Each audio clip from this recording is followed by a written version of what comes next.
Hoje, o câncer ainda carrega um estigma assustador, mas a informação correta é uma poderosa aliada na superação do medo.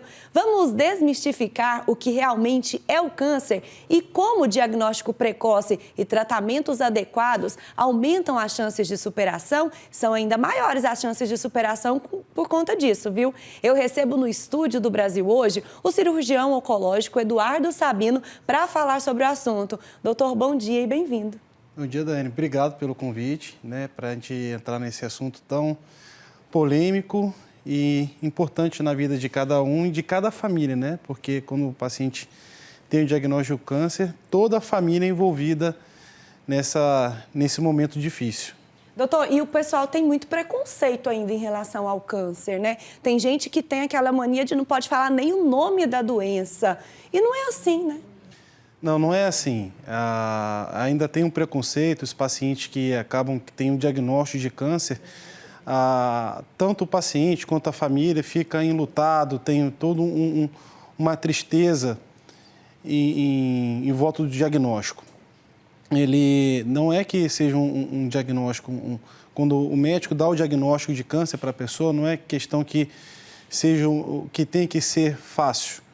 Mas ele também não é tão difícil, Você tem que ter todo um envolvimento, todo um carinho, todo um acolhimento para essa pessoa e para essa família, porque serão dias difíceis, Mesmo sendo um câncer inicial, com alta taxa de cura, mas o peso da palavra influencia naquele indivíduo e tem que saber acolher, tem que saber como lidar com a doença, para que tenha um bom tratamento e para que tenha um bom resultado. Doutor, quando a pessoa está com a mente melhor, com o espiritual melhor, o tratamento acontece de forma melhor para essa pessoa? Sem dúvida, porque essa pessoa ela vai aceitar a sua doença, ela vai acatar as orientações médicas, ela vai se submeter ao tratamento e com esse conjunto, o resultado é positivo, Não tem como não ser positivo.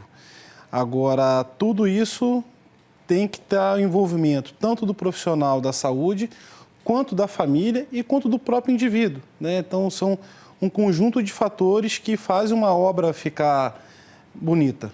Uhum. E o diagnóstico precoce? Todo mundo fala sobre o diagnóstico precoce. A pessoa que ela faz check-up certinho, regular, que tem esse diagnóstico precoce, realmente é favorável no tratamento?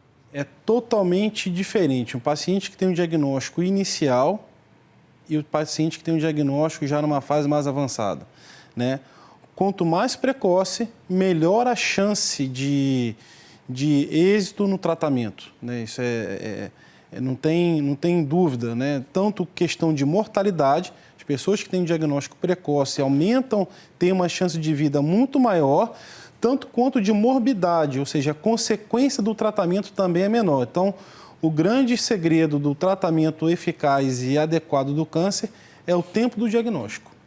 E hoje, as tecnologias avançaram, existe mais possibilidade de cura nesses tratamentos? Sim, hoje o acesso à tecnologia, ele existe, ele é uma realidade. A gente buscar um tempo atrás, a dificuldade que se tinha de fazer uma tomografia era muito maior. Hoje você tem disponível tomografias em várias áreas da cidade, Sendo que, inclusive, com as qualidades de tomografia muito maiores daquelas de antigamente. Então, a acessibilidade, ela existe, Ela tem, os métodos estão disponíveis. Basta saber quando a gente utilizar. O que aumenta, um dos dados que aumentou-se o diagnóstico foi o acesso a essas tecnologias. Antes, os médicos faziam diagnóstico com raio-x. Hoje você tem ressonância, você tem tomografia, você tem endoscopia de fácil acesso, você tem colonoscopia de fácil acesso, mamografia de fácil acesso. Então, isso melhora a chance do diagnóstico precoce. Olha só que legal, Mas por que muitas pessoas, mesmo sabendo dessa evolução, ainda temem o câncer, doutor?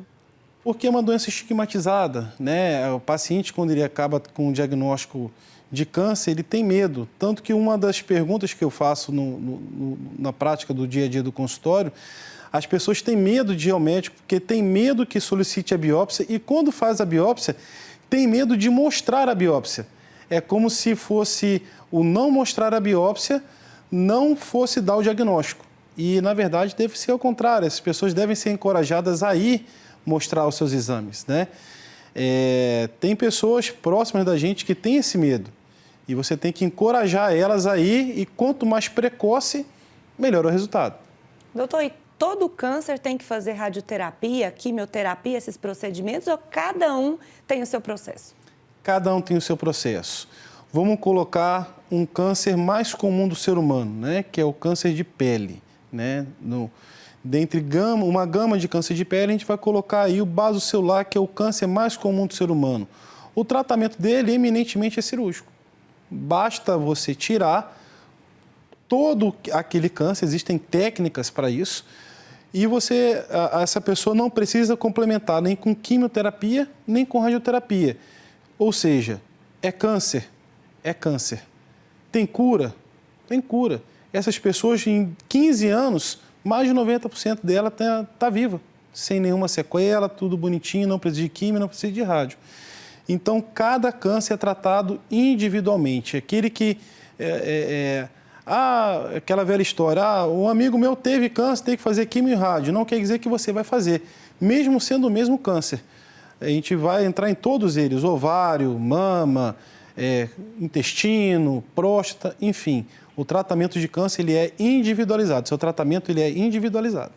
Doutor, agora uma coisa que gera muitas dúvidas e gerou polêmica demais nas redes sociais por conta de uma influencer, de uma blogueira que estava, né, em cuidados ali paliativos. Ela começou divulgando, falando que tinha um câncer terminal e que agora estava em cuidados paliativos.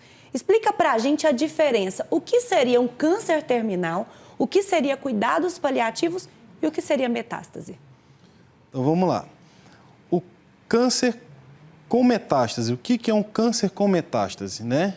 Ele é um câncer que apareceu no órgão, uma alteração de um determinado órgão, e essa célula desse órgão ela se espalhou pelo corpo e foi se alojar em outro órgão. Por exemplo, um câncer de colo de útero e apareceu no pulmão. Ou seja, esse do pulmão faz a biópsia e vê que é o mesmo tipo de câncer do colo do útero, ou seja, é metástase.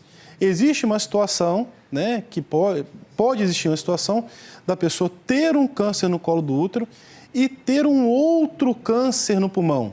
Aí são dois cânceres diferentes, eles não são metastáticos.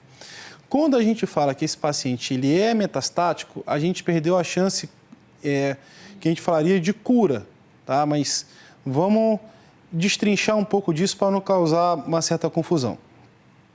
Quando a gente fala que esse paciente ele perdeu a chance de cura, ele não vai ficar livre daquele câncer, que ele sabe que ele ganhou corrente sanguínea. Porém, esse câncer é possível ter controle. Como assim?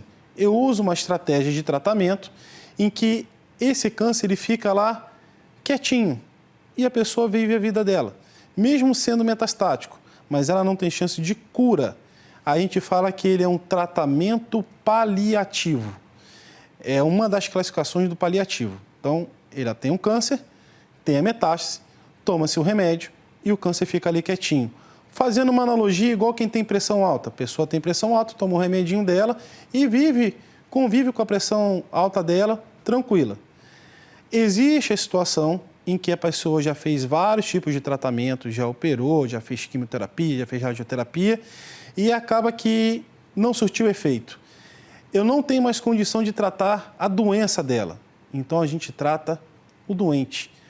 Todos os esforços são para tratamento daquela pessoa, onde sabe que o tratamento do câncer não vai mais fazer efeito. Então, a gente vai tratar na sua intimidade. É o enjoo, é a dor, é algum tipo de sofrimento.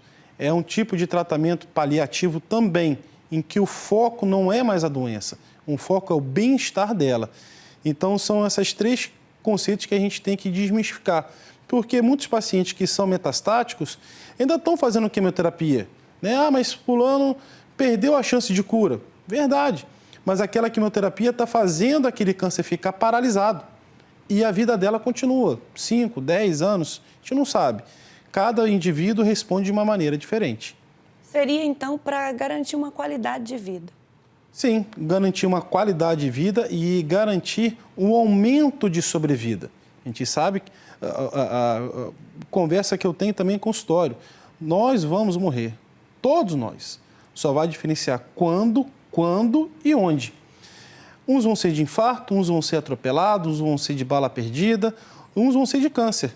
Então, quanto tempo a gente conseguir aumentar essa sobrevida, melhor, desde que tenha qualidade, que tenha essa variável nessa equação, né?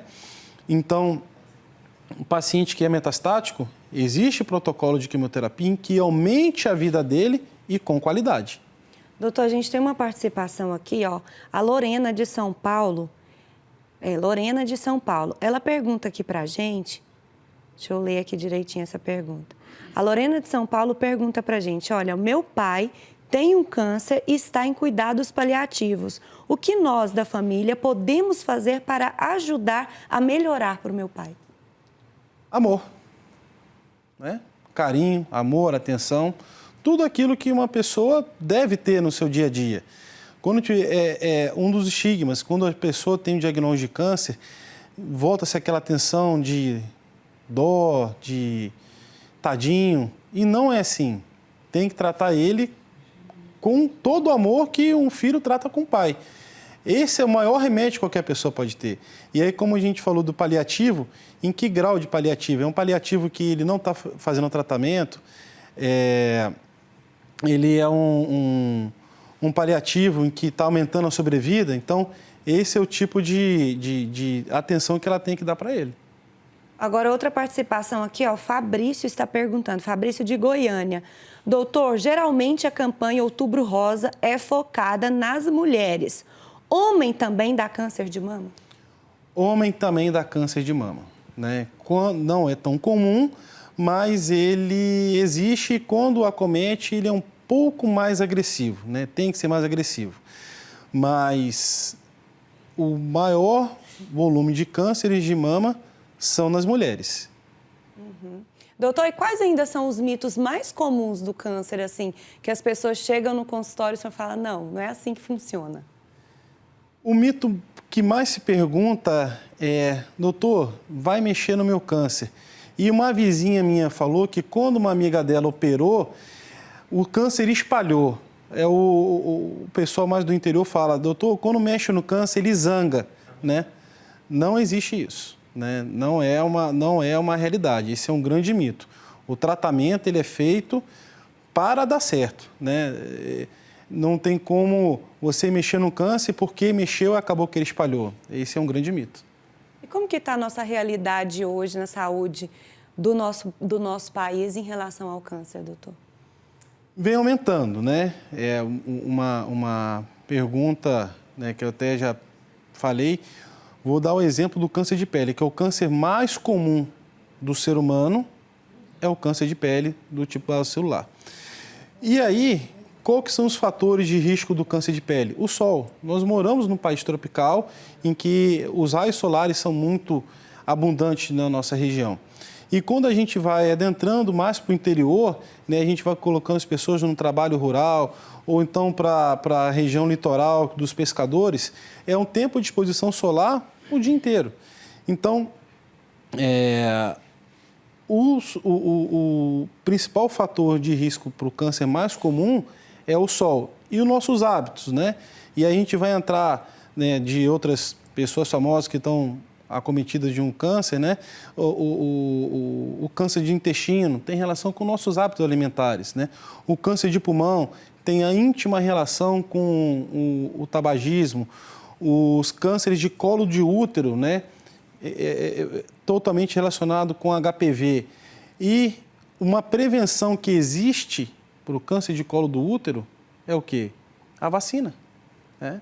Agora, voltando especificamente da pergunta, né? Câncer de mama pode dar em homem? Sim, mas é mais acometido em mulheres acima de 45 anos. Ótimo, doutor. Muito obrigada pela participação. Eu que agradeço.